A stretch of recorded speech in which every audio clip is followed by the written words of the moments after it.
বৃষ ও তুলা রাশির অধিপতিই হল শুক্র গ্রহ। শুক্র খুবই আকর্ষণীয় এবং সৌম্য স্বভাবের।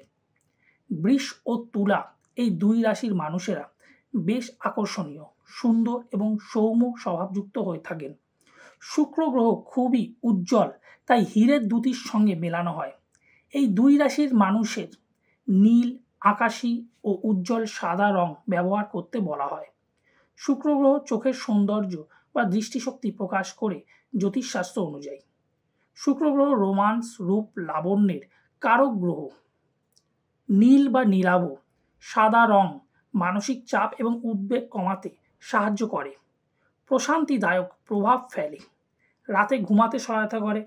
রাতে সবার ঘরে অনেকেই নীলাম আলো ব্যবহার করেন। আবার ল্যাপটপ, কম্পিউটার স্ক্রিনের আলো চোখের যাতে বেশি ক্ষতি না করে, তাই নীলাভ একটা শেড ব্যবহার করা হয়ে থাকে।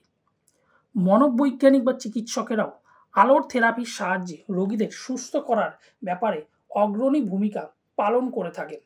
নীলাভ রঙকে রোমান্টিকতার সঙ্গে তুলনা করা হয়।